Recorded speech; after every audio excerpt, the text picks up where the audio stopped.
Showtime proudly presents the Comedy Club All-Star 7, starring Tim Allen. We've taped over 500 comedians over the last 7 years at comedy clubs all across America on the Showtime Comedy Club Network. Tonight, 5 of them have been chosen as our newest All-Stars. From Zanies in Chicago and the Comedy Corner in West Palm Beach, Florida, Nick Lazinski. From the Punchline in Atlanta, Lowell Sanders. From the Laugh Stop in Houston, Craig Shoemaker.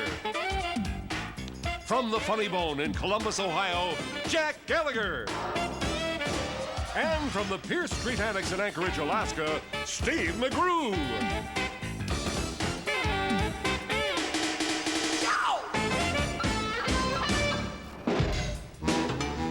From the Circus Maximus at Caesar's Palace in Las Vegas, ladies and gentlemen, Tim Allen.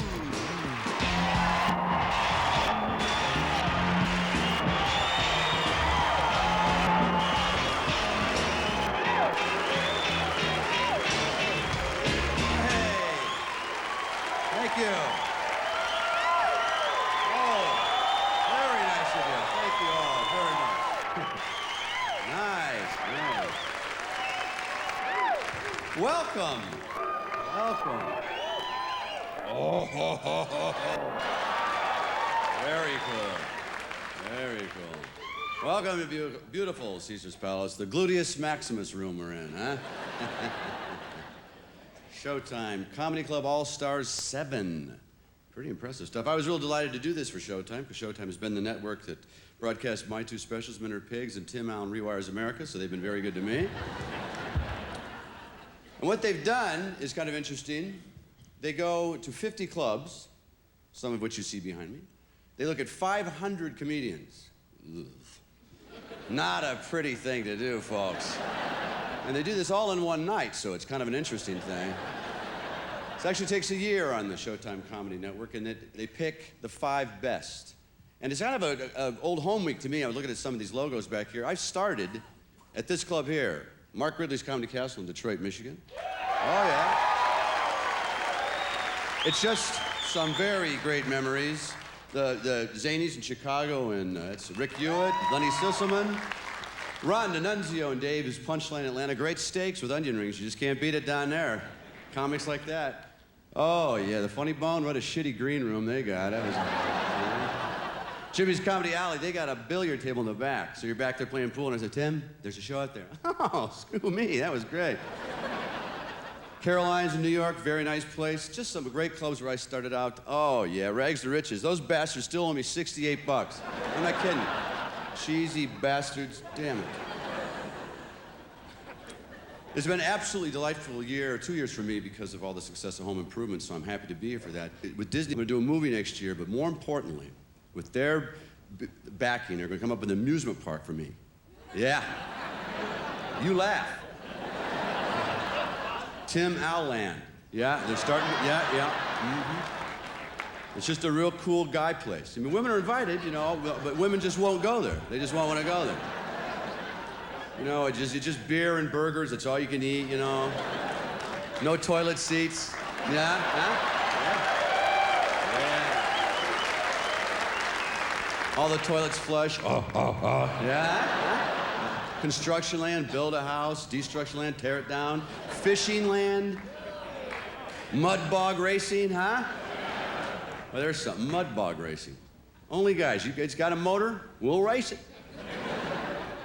Typical male sport, over in 2 seconds. Ah! All right. Yeah.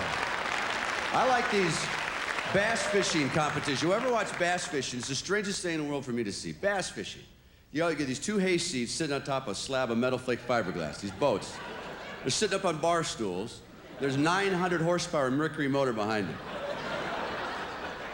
Are these bass particularly fast little fuckers? Is that what it is?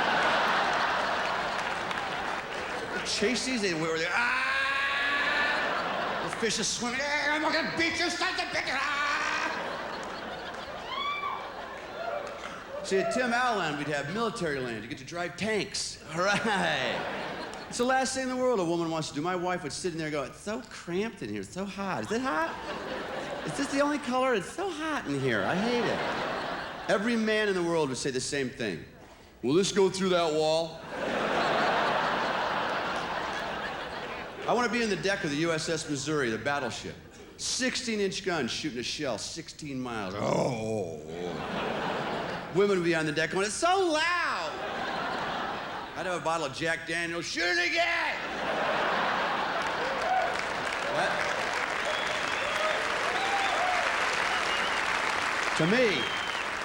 To me, that's skeet shooting a man's way. Yeah. You just have a Volkswagen, pull. All right.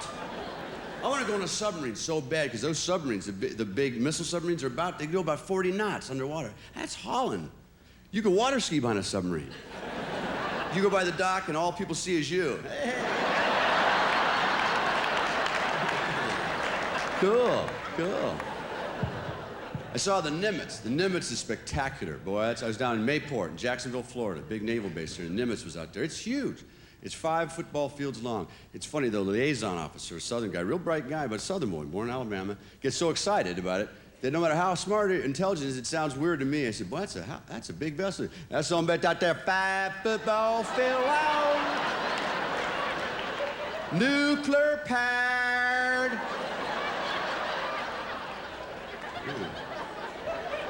How fast you suppose that could go? That's on bet you get up there going now, Del. Come on, Del Scalp and all that down.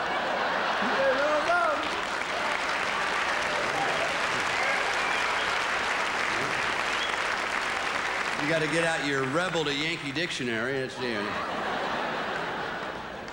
But I find out that Nimitz is fast. That's a fast boat. So on a good day, it'll do about 50 knots. That's hauling for a boat that big. Got a flat bottom. It's got 8 reactors. 6 would do it, but, 8 more power. You got to have that. That's a fast 50 knots. You could ski behind that. You and 6,000 of your favorite friends. All these little heads sticking up in the water skis. Hit it! Takes about 15 miles to get her up to speed, right? You're dragging these guys. Keep your tips up! Finally yanks them all up out of the water. All right! Some meathead tries to cross the wake. Ah! He falls, everybody's got to let go, pull her around again. Son of a damn bitch.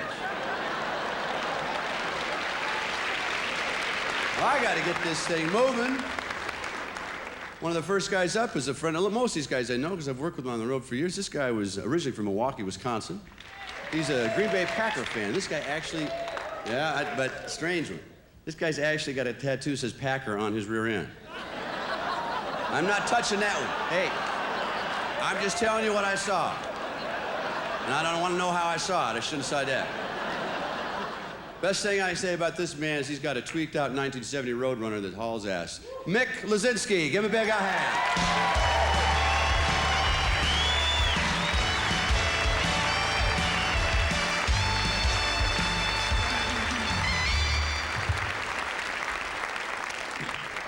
Okay, let's have another hand for that guy.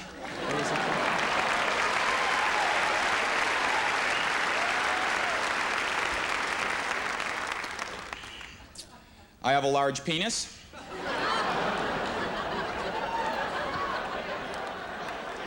I don't have it with me.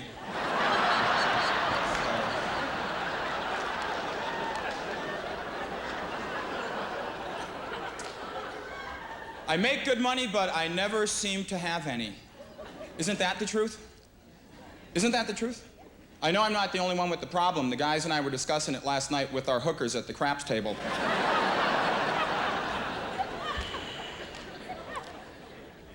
Did you know the 1992 Yugo has a rear window defroster? Yeah, I guess that's so your hands don't get cold while you're pushing that piece of shit.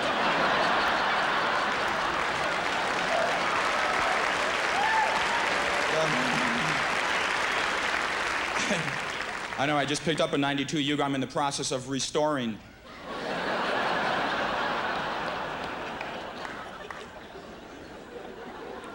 I had a cold last week. I took NyQuil. Shouldn't there be a worm at the bottom of that bottle?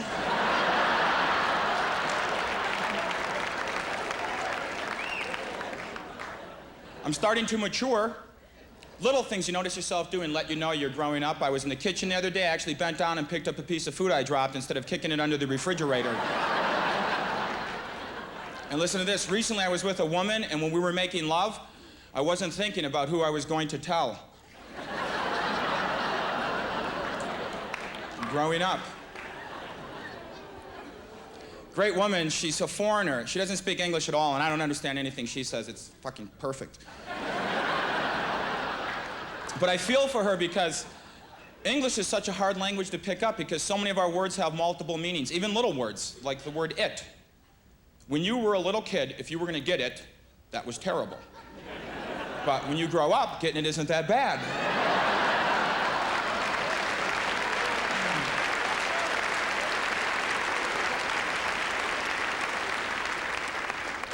So I have a scar on my knee right here. I have this like 3-inch scar. A few years ago, I was in a bar and I didn't like the way some bikers were looking at me, so I kicked their asses. That's what I usually say when people ask. The truth is, I got the scar on my knee when I was a fat 5-year-old and I was standing on loose gravel when I heard the ice cream truck. That's the truth. Because I don't really like to fight. I have a big mouth, I start shit, but then I run. I'm not a fast runner, so I get hit in the back of the head a lot. I was shopping with my grandmother and she got beat up. I can't help it, she can't run as fast as I can. You know, then again, maybe she can. I don't know, I tripped her when I took off. Come from a family of big people. My sister was so fat we had to hire rodeo clowns to distract her when we brought in the groceries.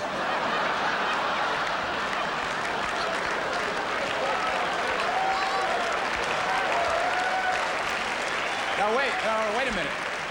There was a wave of moans over here for that. It was a joke. Why would you moan at that? It's just a joke. How could that be true? Do you know how expensive rodeo clowns would be?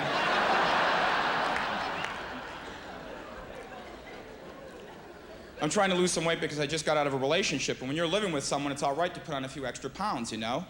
Right? You women don't mind it. You feed us, and we get those love handles, and it's a little game. We're home alone, we take our shirt off, it's a little game. You look and go, oh, is that my little piggy? Does Piggy want cake? Now I'm single again. I'm with a girl, I take my shirt off. It's like, you're a fucking pig. Jeez. And ice cream is my big weakness. I love ice cream. Everyone in my house loves ice cream. We don't have any spoons at home that aren't bent. One of my friends swore in front of his father. We're in the garage, and he's monkeying around with his bike, and the wrench slipped, and he scrapes his knuckles on the spokes, and he swore. And his father said, hey, you just better watch what you say.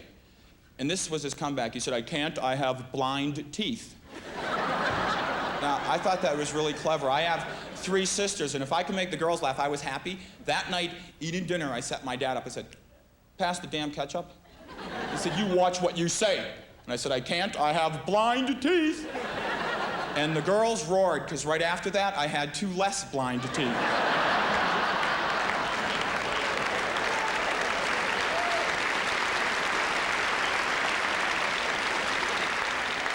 I give every parent in this room credit for your patience. It takes a lot of patience to raise children, right, parents? Yeah. I give you credit. I don't know what I'm going to do. I'm not a very patient person. And I know what would drive me crazy, the little things. It wouldn't have to be a major crisis for me to really lose it. Something like this, and I would completely lose it as a father. And this actually happened. First time my parents went out to dinner without the use of a babysitter. Now, of course, they left the phone number of the restaurant just in case of an emergency.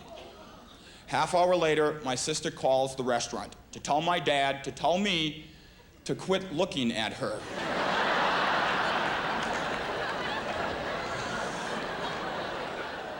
What would you do? You're having dinner with your wife, the waiter approaches the table, he goes, excuse me, there's a call from home. You'd panic, right? Human nature, you always think the worst. You rush to the phone, you get on the phone, your daughter says, Dad, Mick won't stop looking at me. He said, put him on the phone. I thought I was in trouble. I get on the phone, he said, beat the shit out of her. Hey, you've been great, that's all my time. Thank you so much.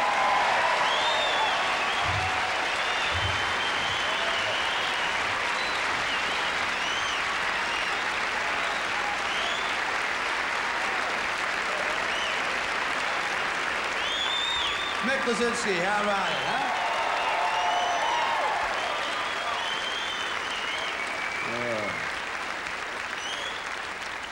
She's looking at me.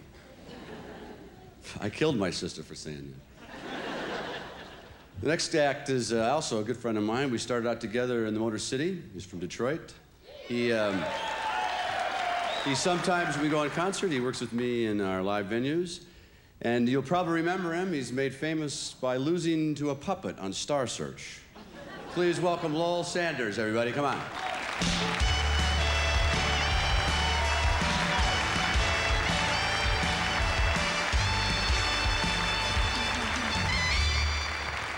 Thank you.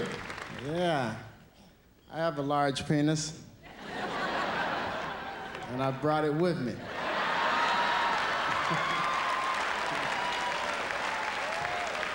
Look, she looking now, too.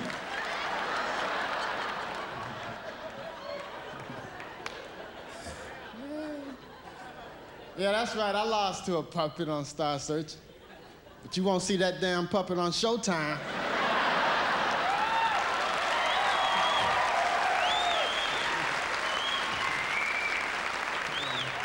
I shot the puppet. Yeah. I live in LA now. I don't live in Detroit anymore, man. Yeah, it's a career move. Moved last year. That wasn't the most popular place to be from last year, man. LA, no matter where I went, when people find out I live in LA, it was the same response all the time. Were you there for the riots? You know, like this was a fucking festival. I don't know what to say. I'm like, yeah, I had tickets. I went all 3 days.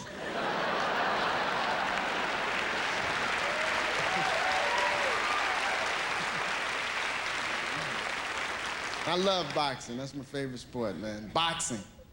You know, you gotta love it here, don't you, in Vegas? Yeah. I only got one problem with boxing, man. You know, I think if you don't finish the fight, you shouldn't get paid. You know, we can't go to work and do half our job, expect all of our money. Buster Douglas made more than any of them. $24 million went 3 rounds. Supposed to go 12. I was watching the fight.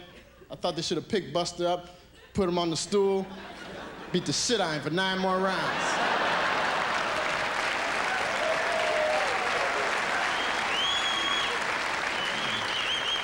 $24 million, they should let the crowd start taking shots at Buster. Then they asked him, what you gonna do now? He talking about going to Disneyland. $24 million, Disneyland. You know why I kick Mickey Mouse ass? That's what you say when you've been hit that hard. Disneyland, no longer Disneyland, it's Disneyland. Disneyland. Can you say that, man? Disneyland. Disneyland. No, don't move your lips. Disneyland. Disneyland. You be at home practicing in the mirror tomorrow. Hey, baby, come look at this. Disneyland. Think that's hard? Try to say Disney War.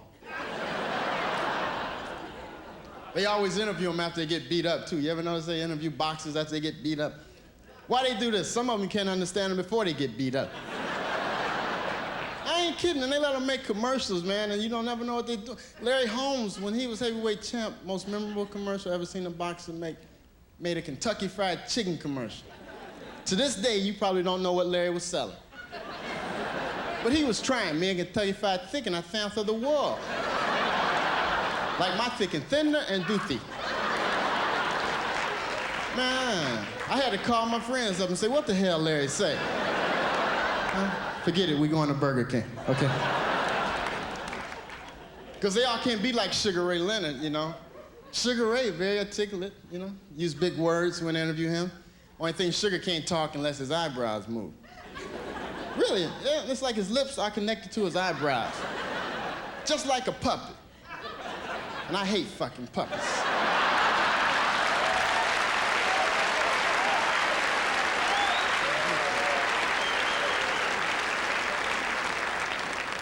But you ask Sugar a question, he can answer it. You know, what happened, Sugar? Well, normally,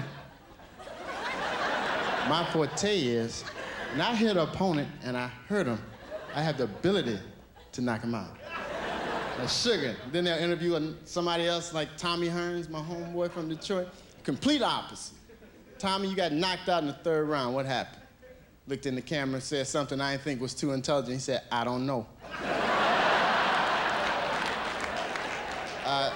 Basically, my legs gave out. I'm most definitely overtrained. How the hell you overtrained making $5 million? Wish I could use that as an excuse. Tell a few jokes, y'all don't laugh. I could just fall out. They come run over. Get up, what's wrong? I don't know. My legs gave out. Told a joke, they didn't laugh, overtrained for this crowd.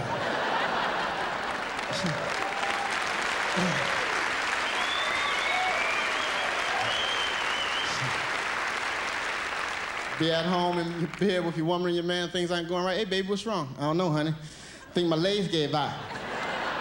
I was about to take you to Disneyland. Because you ever been in a hotel or apartment, the walls are so thin, you can hear people in the next room going to Disneyland. That's what's happening. You hear that bed squeaking, you know what's happening.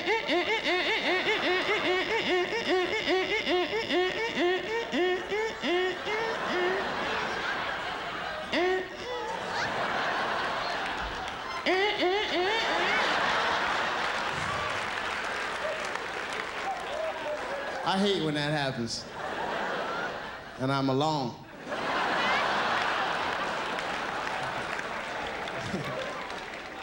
You can get sex on TV anywhere now, man. You can watch videos, man. You can watch like Michael Jackson. His videos are Michael. You know, Michael be out there grabbing. Oprah asked him, you know, why he grabbed himself so much, you know. I think it's because that's the only piece of original equipment that he still has. That's what I think. Michael make up words that aren't in the dictionary. Words like chum on. Chum on, that's not a word. Michael be out there, chum on, chum on. I'd hate to play Scrabble with Mike, you know what I mean?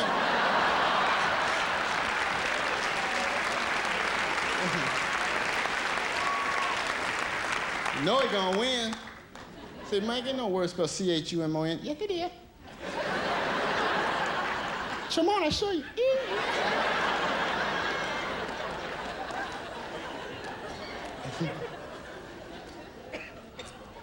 I was watching a basketball game last week, man. I got a problem with the commentators, man. I think if your name is Dick for commentating purposes, why don't they use Richard, man? It's confusing, ain't it? It sounds like a sex show. It is, man. Calling each other Dick, you know? And y'all don't have a problem with that. White people call each other Dick all the time. You can't call a black guy Dick. You gotta call us Richard. You do. You don't never see a black dick. You ever seen a black dick? He looking at her like you better not be seeing no black dick. I mean, on TV, not unless you got Showtime, you know? Yeah, I was watching a basketball game. Dick Edinburgh and Magic Johnson were commentating. And Magic knew at it, man. They ran a replay, you know? And Magic said, notice the penetration on that dick. I was in another room. I had to run out to see what was happening. I'm like, oh man, it's a basketball game. I thought I had Showtime. Hey, y'all been wonderful. Thank you very much, Las Vegas. Good night.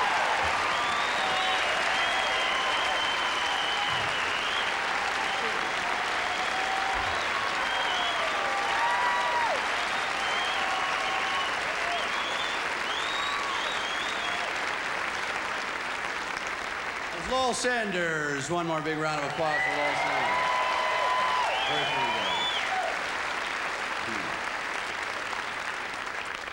He's gonna get beat up. That's what's gonna happen to Lowell here. He's gonna get beat up. Them boxers gonna see that stuff and beat him senseless. The next man coming up, multi-talented writer, actor, and singer, originally from Philadelphia, Jimmy's Cheesesteak Town. He's opened up for Kenny Loggins, rather. What happened to Jim Messina? Anyway, put your hands together for Craig Shoemaker, please.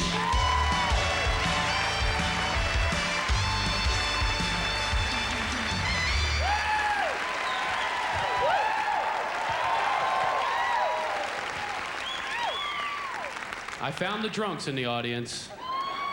Can always tell they become the woo people when they drink, you know, it's like, woo!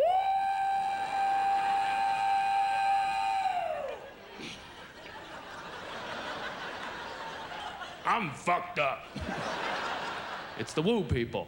It's a strange word. The word woo means the same thing in any language. Go all over the world. It's the only universal word you'll ever find. Go over to China. Woo! I'm fucked up. Flew here on Continental Airlines. Anybody ever fly that shitbox airline, Continental? Woo! I started a language here. What kind of meat did they give you on that plane? I dropped a slab on my lap and started humping my leg. I swear to God. Oh, you girls like that there, don't you? I got a penis, too. I brought it with me. I'm the love master. Come on up here, walk nasty for the love master, baby. Yeah, I'm looking at you. You're making me hard as Chinese algebra. Get your ass up here, baby. Come on, baby. It's a speed bump. Come trip over the damn thing. Come on, baby. I'm the love master, master love, baby. I'll hit your G spot, H, I, J, K, L, M, N, O, P spot. I'll cover the whole damn alphabet, baby. You want tool time? I got your tool time. Get your ass up here. Grab the jackhammer. Get your ass up here, baby. You believe in fairy tales, baby. Puff the magic dragon. Get your ass up here, baby. Oh, yeah, baby. I'm the love master. What are you laughing at back there? I'll poke your eye out, baby.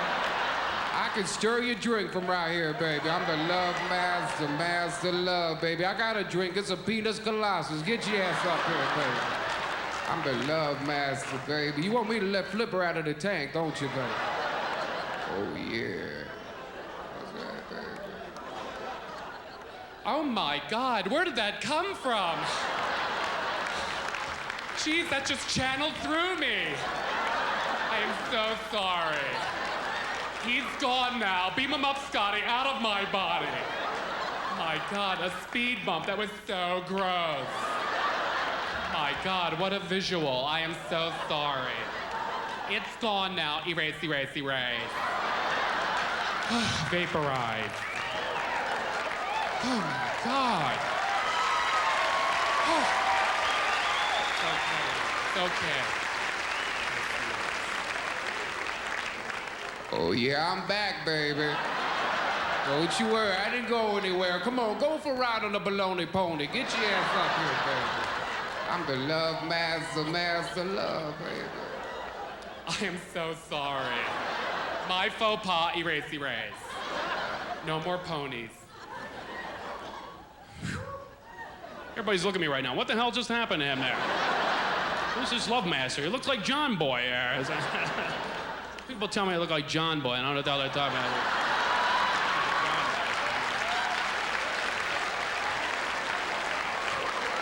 Look at him. He does with the mole on there, doesn't he? You don't want John Boy, do you, baby? Come on, we'll play connect the dots. It was so gross. I have no clue who I am anymore. My therapist charges me a group rate.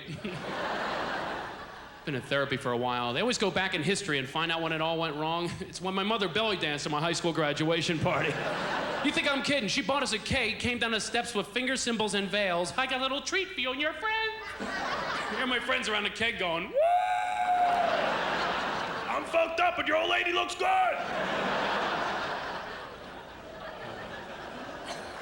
I love my mother, God bless her. She raised us all by herself. My mother was a single mother. I admire single mothers, that's right. She had it tough. That's right, single mothers? My mother had it tough, you know? She had to play both roles, you know? She'd come home from work, wait till your father gets home. I'm here. Never know who was gonna greet me. Wash the dishes, pull my finger. 50-50 shot. My mom was great, though. Did everything a dad would have done, you know? Taught me how to play ball. You know, problem was I ended up throwing like this. I was 19 till I figured out I'm right-handed. My mother gave me my driving instructions, too, that's right. Oh, yeah, I can't drive worth a shit, but I can change all my clothes at a stoplight. That's right. I'm not afraid to cry to get out of a traffic ticket, either. And sex talk, that's different when mom gives it to you. Oh yeah, my buddies would hear from their fathers about the bees going around flower to flower, pollinating, making new flowers. What I heard from my mother was, all bees are scum. Don't you laugh at that, baby. Oh yeah, I'll come sting your ass, baby. Big old king bee, boom, you're done. So sorry. Erase the bees.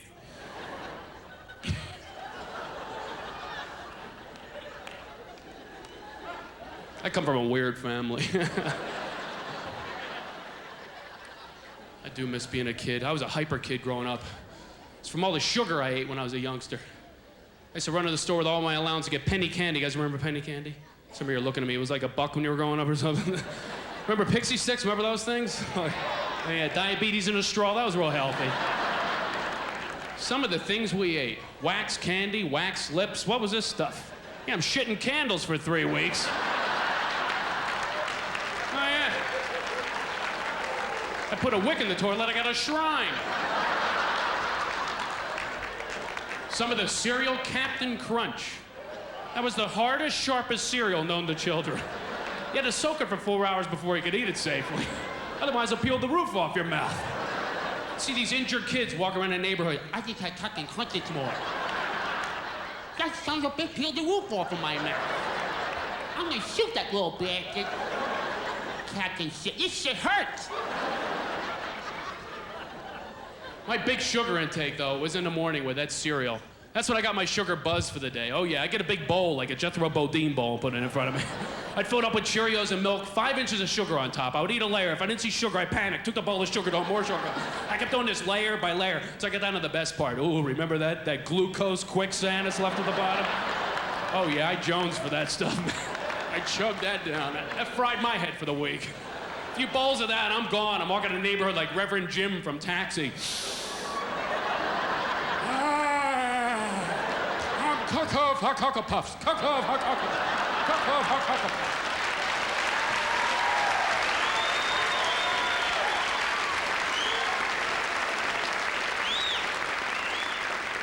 Yeah, growing up, my mom used to tell me, you're gonna have to be the man of the house.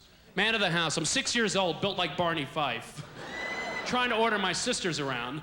All right, somebody in here made a big old mess in the kitchen.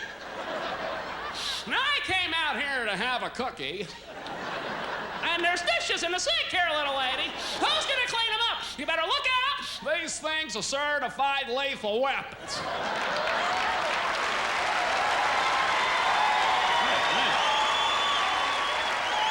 Oh.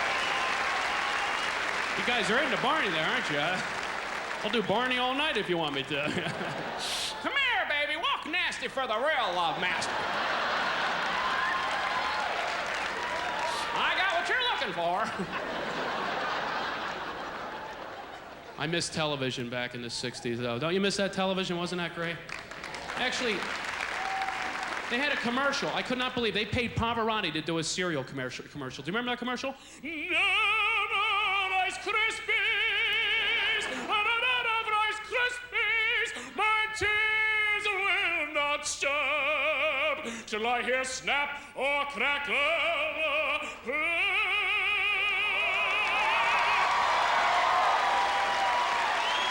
Thank you, stop.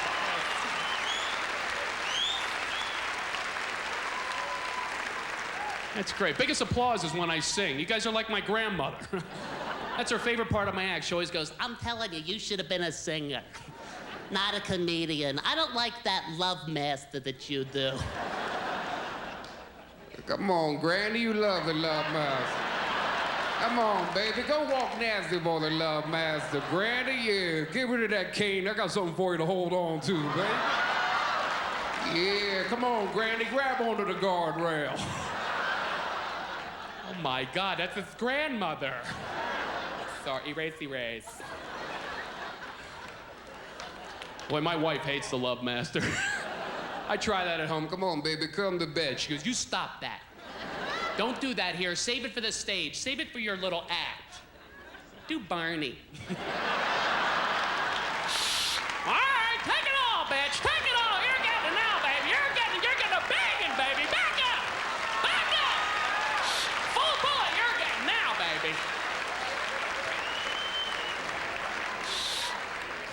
Did you come? That's gonna do it for me. Thanks a lot. It's been a lot of fun.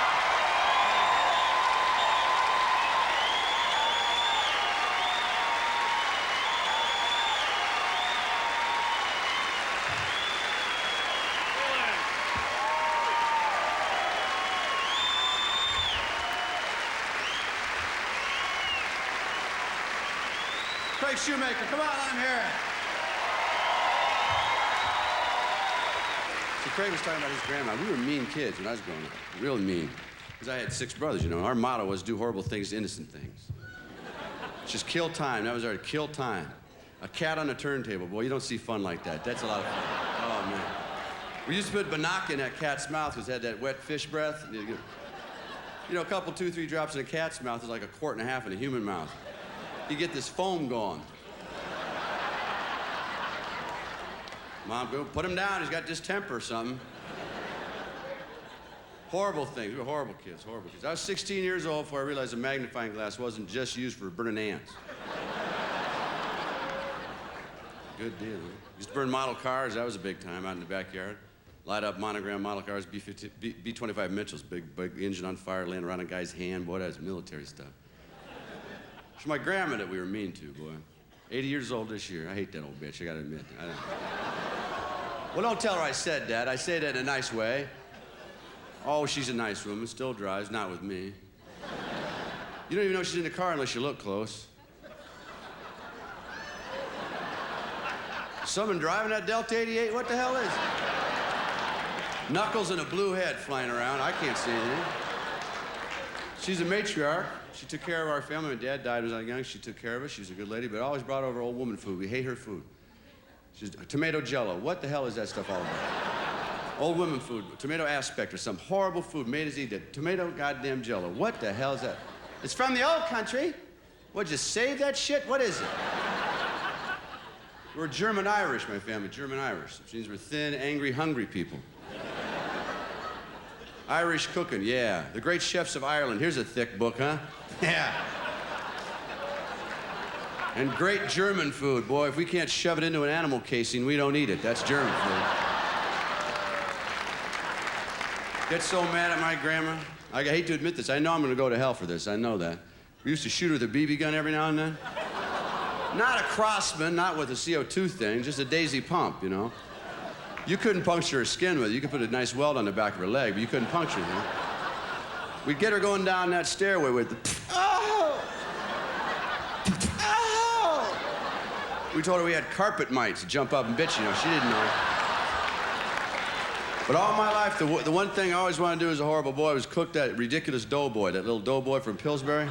That little fat little flour man. Yeah, I hate that son of a... I'd like to pop him in the oven 375 time bake. See how funny that shit is, fella. He's beating on that little window. It's getting awful hot in here. Evil, evil boy. Next comic's a terrific comic. He's starring a one-man show in San Francisco right there in the Bay. They found him at the Funny Bone in Columbus, Ohio, home of the Buckeyes, Ohio State University. We give a big warm welcome from a Boston native, Jack Gallagher. Come on.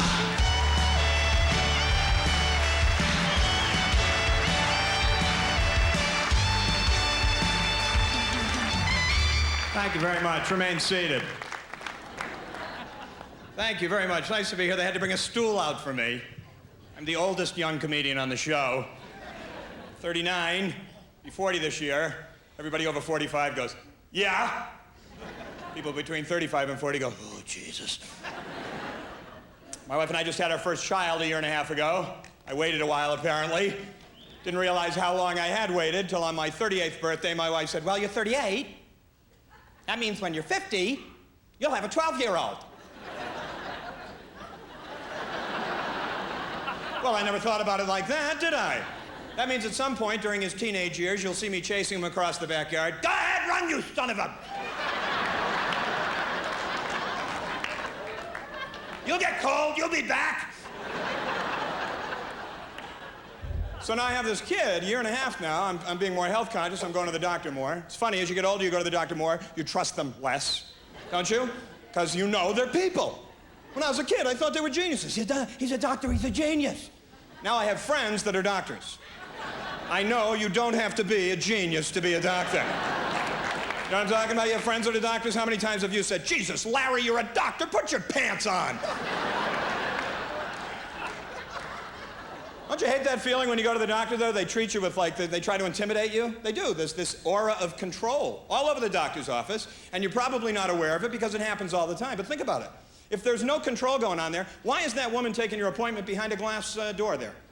What is there, doctor air back there? I can't breathe. What's going on? She always has to go, can I help you? Yeah, I'm Jack Gallagher. I have a 10:30 appointment. Let me check. Yeah, you check, because I'm making this shit up, all right? Why do they always say, yeah, I don't have enough stuff to do during my day. I'm faking doctor's appointments now. Go ahead and check that for me. You want to say that, but you don't, do you? You do the same thing I do. Oh, is my name there? Okay. Oh, good. Woo. I was hoping I didn't have the wrong day. I'll tell you that much, man. All right. See, and then they got you, and now they're just moving you around the room. Now they just go wherever you want. I see you're here, Mr. Gallagher. If you have a seat in the waiting room, the doctor will be right with you. Okay, here's the first big lie. The fact that you have a waiting room tells me the doctor isn't going to be right with me. I'm going to be waiting. Thank you. Don't you hate that? You know what really sucks is when you go to the waiting room and realize everybody has the exact same appointment time that you have. You know, what time's your appointment? 10:30? That's kind of funny. Me too. 10:30. How about you? 10:30? Good. We should be out of here by 5. That's great. Beautiful. So you know the drill in the waiting room, right? You read a magazine, Sports Illustrated, find out what happened 6-8 months ago. Apparently the magazine can't come right to the doctor's office. He has to read it, the dog has to pee on it, then we get a look at it. And she comes out with your chart. Jack Gallagher, she can't recognize me. Yeah, I was just trying to breach security a couple of minutes ago. Right over here, remember me? Trying to sneak in. The doctor is ready. Here's the second big lie. The doctor is ready. The doctor's not ready. If the doctor were really ready, he'd be in that little examining room when I got there. Yeah, apparently the doctor is ready for me to spend a little time by myself in a smaller room.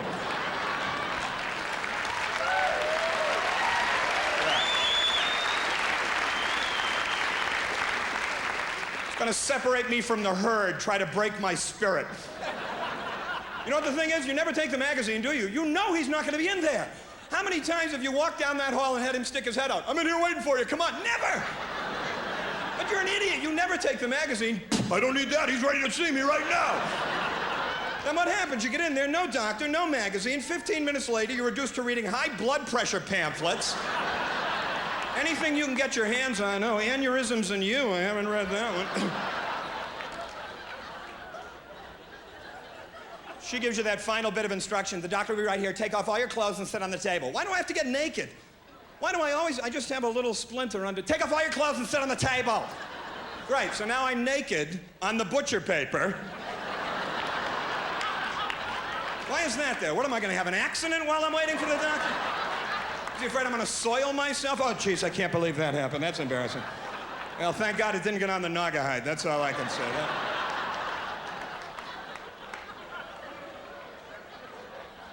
It's boring in there, isn't it? You ever try to amuse yourself while you're waiting for the doctor? Yes, everybody has. Ever try to give yourself the blood pressure test? Because it's hanging right on that basket on the wall. They didn't want you screwing around with it. They would have put it in a drawer or something. Ever get that thing on, pump it up, get it all pumped up, you can't figure out how to release the pressure. Oh! Hey, little help in here! By the time the doctor gets there, my God, your blood pressure's 1,000,000 over 1,000,000. Help me! Help me! I swear to God, they leave you in there just long enough to go through all the drawers in the doctor's office, don't they?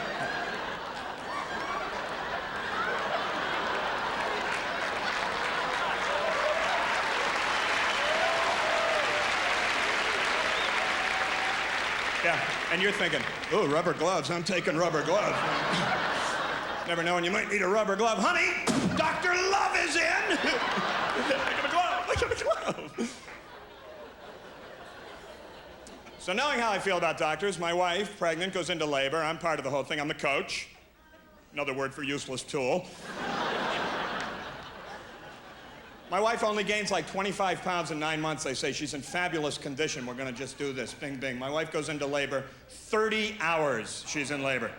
30 hours. At the end of the 30 hours, she has a C-section. Kind of the best of both worlds happening for her right there, huh? After 30 hours, the doctor actually said to me, well, I think we'd better go get him. Good call. Yeah, I guess we couldn't have done this yesterday!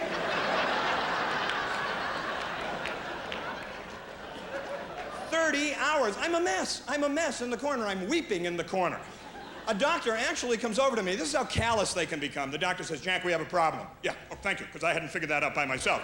Yeah, I hadn't figured that out while I was watching the Today Show for the second time. Thank you, doctor. You know what he actually said to me? We have a problem. His head's too big. For what?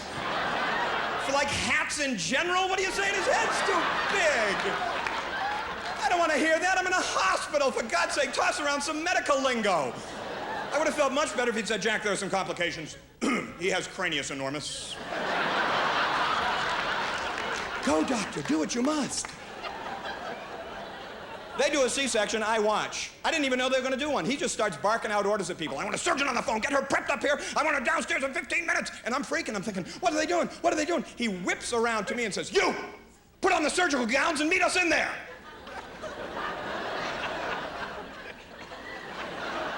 What are you, like, one guy short? What? No. What, did somebody call in sick? I'm a comedian!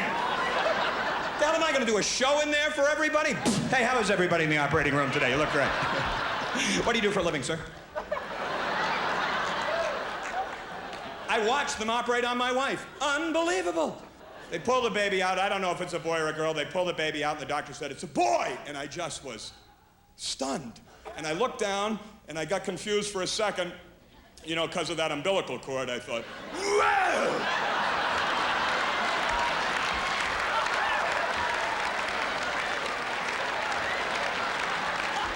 Boy, my ass, that's a man!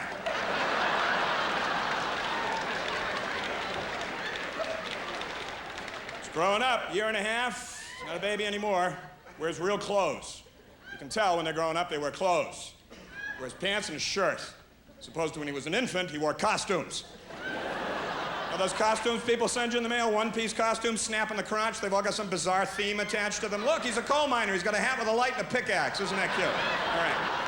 Oh, he's got a sailor suit. He's got a fireman's. Look, he's the Pope. Hello, Your Holiness. All right. Hey, right back at you. My son was born in October. Somebody sent us a pumpkin suit. A pump? What are people thinking? This orange thing with feet and a hood and this big pump. He hates it. I put it on him once. He looked at me like, Jesus, Dad, this is great. Hey, why don't you shove some graham crackers up my ass? I'll go as a pie.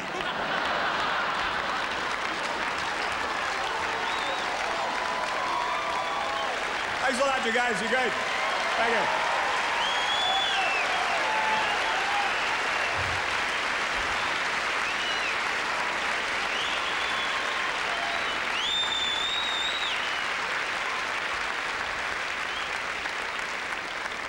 Jack Gallagher, how about another round? Very funny guy. This is some funny stuff. I just had to say, because my wife had a baby not so long ago, and boy, I was not that bad. It was a 30-hour labor, but there's one thing you do not want to say to a woman at that time. You want to, geez, honey, that looks like it hurts. And I was thinking of using that area again, but well, that won't be happening, will it? Good thing she was tied up and drugged up, I'll tell you that. Last but definitely not least in our comedy festival, this next man began his career in Denver, Colorado, where I was born. Great town. He's a unique performer who has a dream. His goal, believe it or not, in comedy is to become bigger than Eric Estrada. You gotta love a guy like that. We found him in Anchorage, Alaska. Steve McGrew, come on, give it up.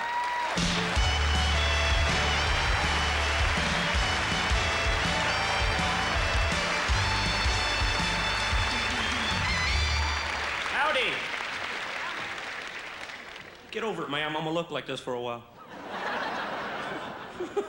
Might want to close your mouth. I saw that look a lot at the mall today. Told you he wasn't dead.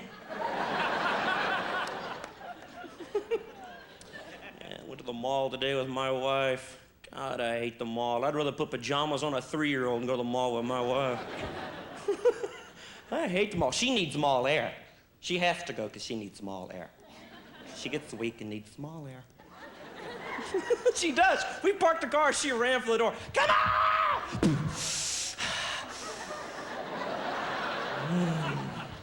This is a good mall.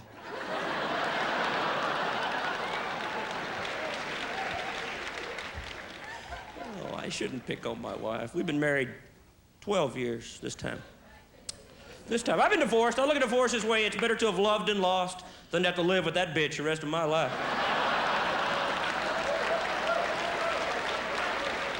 Men need to be married, man. Only problem I found with marriage is you gotta talk to each other. I don't remember signing anything that said I had to talk to her. And don't go to a video store together. That's a fight waiting to happen. That's all that is. Y'all know that? We're not picking out the same tape. My wife will tap me. Why don't we stop and get a movie? Why don't I just put a pistol in my mouth?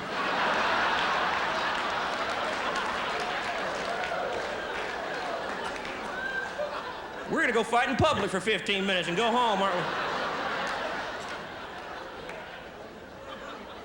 We're not picking out the same tape. No couple You walk in together, but you peel off like the Blue Angel.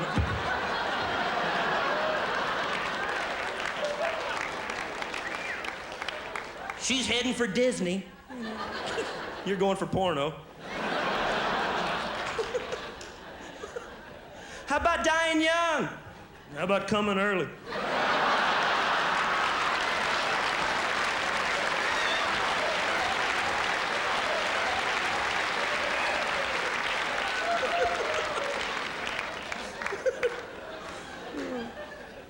But we get along pretty good. I asked my dad. My parents have been married 45 years. I asked my dad what the secret to marriage was. He said, yard work.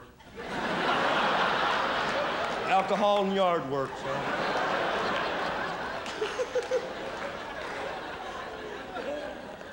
Can't fight if you're in the yard and she's in the house. Write that down. I always wondered why he cut the grass with scissors.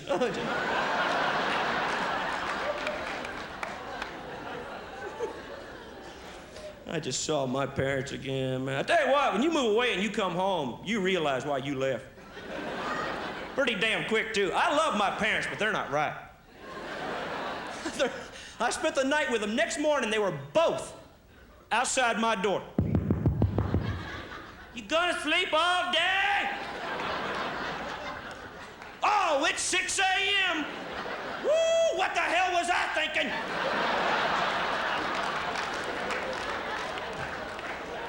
Ooh, I had 4 hours of sleep. Must have thought I was Rip Van Winkle. But I'll be glad to get up and talk to y'all about shit I don't give a damn about. Pretend I've never heard these stories before. They do, don't they? They talk about the same shit over and over and... Don't you wish you could just pop them on the head? No, not to hurt them, just to move their stories along. Right?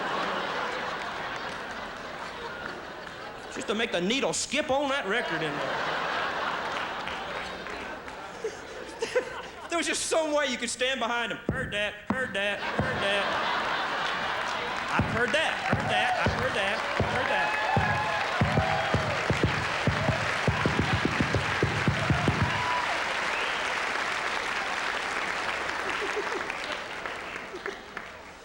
But I've learned a lot from my dad. See, I got a little boy. Kind of a scary thought I reproduced, huh?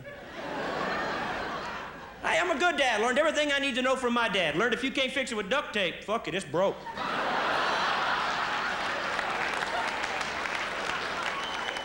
That's all a husband and father needs to know right there. My dad was a duct tape and engineering genius. Dad, windshield's falling out. I got it.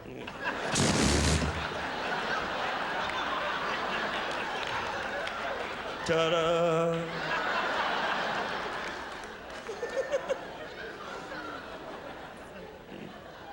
And I'm glad I got a boy. I didn't want to raise a daughter. If anybody's got one of those, thanks for accepting your mission and good luck. I knew all my life I never wanted anybody ever standing at my door. I'm here for your daughter.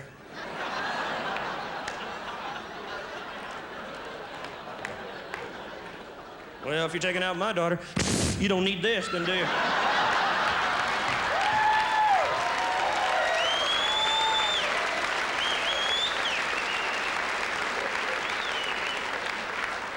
I'm gonna set it on top of the icebox. You ask for it and you drop her off. I'll duct tape it back on for you.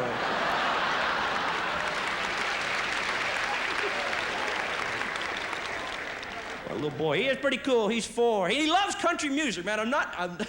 He does. He does. See, I hate it. Oh, man, jazz, I hate jazz. Jazz is 5 guys playing a different song at the same time. And rap, they left the C off the front of that word.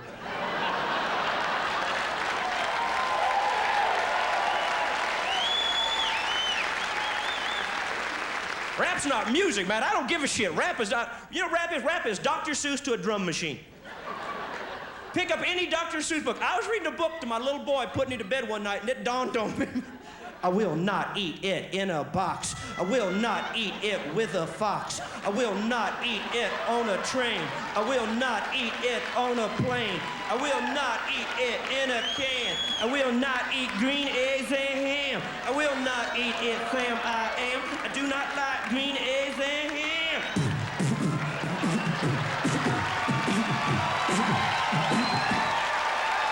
You guys have been great. Thank you very much. Thank you, guys.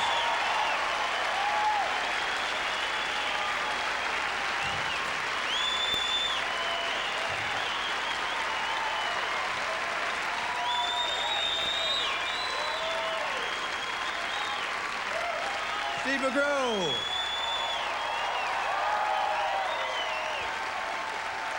Well, folks, we've seen 5 of Showtime's best. I'm going to bring him out here one more time so you can show him what you think about him. First guy up, Mick Lazinski. How about it? Lowell Sanders. Craig Shoemaker. Jack Gallagher. And Steve McGrew, all the boys out here.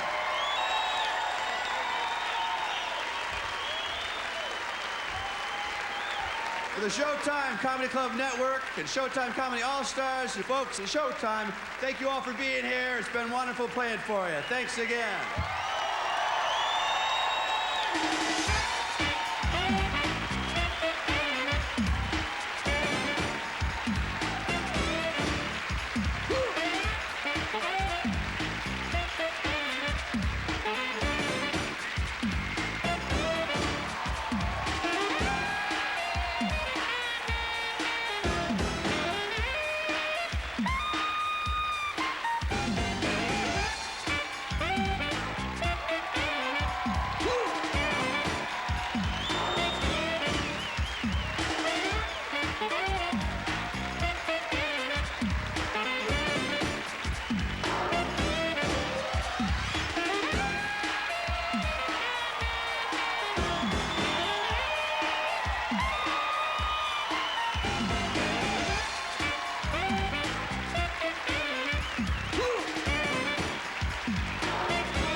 For there's nothing better once you've had the best. He's been called the greatest country singer of all time. Well, I feel tears welling up cold and deep inside like marks from a big breath. A CMA Hall of Famer, he's an inspiration to hot new country artists like Pam Tillis and They take to the Tri-Oval in Pocono.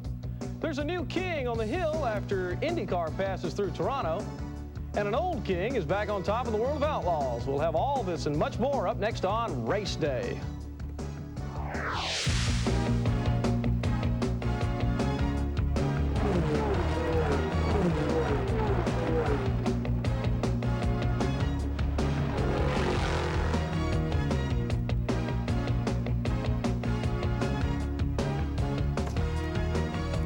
Hello, everybody. I'm Pat Patterson. It's been a tough week for all of us in motorsports. Earlier in the week, there was some question about running today at Pocono, but the decision was made to go racing because Davey would have wanted it that way. And from his seat above, Davey saw a good one today. Tom DeWeese has the highlights. It goes without saying that the mood in Pocono was of heavy hearts and tear-filled eyes, but it was a race day nonetheless, with a full field of Winston Cup warriors ready to do battle. The yellow waved on lap 11 for this quick spin and continue by Clay Young. Dale Earnhardt won the 5 bonus points for leading a lap, and he got them when he beat Ernie Irvin back to the line. Green flag pit stops for the leaders started around lap 34. This put part of the field out of sequence because a number of cars pitted during the first caution, but the leaders didn't. When the Winston Cup Series visited Pocono in June, Kyle Petty ran away with the show. Today he started 19th, but was out front and pulling away by lap number 60. The next round of green flag pit stops started taking place around lap 70 with no caution since the 12th lap. Then it happened. While those stops were taking place, Rick Mast came to a stop in turn 3, causing the second yellow of the afternoon. This scrambled the running order for those who hadn't pitted. Winston West driver John Krebs got a rude introduction to the Pocono Raceway wall, collecting Kerry Teagan, causing the 3rd yellow flag of the day on lap number 91. Hold on, folks. This is about as close as most of us will ever get to going for a slide in a Winston Cup car. Bobby Hillen did a 360 and continued without contact. This triggered the 4th caution of the day on lap 97. Kyle Petty's goal of a Pocono sweep came to an end when his clutch gave way after battling up front most of the day. Kyle later returned, but many laps down, he was not a factor. Jeff Bodine must have had a lucky charm in his Motorcraft Igloo Ford. Somehow, the New York native didn't hit the wall. This caused the 6th yellow of the afternoon on lap 161. Derek Cope brought out another yellow, giving everyone a chance to get fuel to go the distance on lap 176. Then in the final laps, Rusty Wallace tried to catch the black number 3, but just didn't have enough, and Earnhardt took his 58th career win. Wallace was 2nd, 3rd went to Bill Elliott, 4th and 5th was Morgan Shepherd and Brett Bodine. This is Tom DeWeese reporting for Race Day. All right, thanks, Tom. Here's how the points battle shapes up after today's run at Pocono. Dale Earnhardt still your leader. Dale Jarrett in the 2nd spot. Rusty Wallace 3rd. Morgan Shepherd is 4th, and Ken Schrader is up to 5th. Paul Tracy and Scott Goodyear got to go home this weekend. No, not for vacation, but for racing. The IndyCar Series is in Toronto.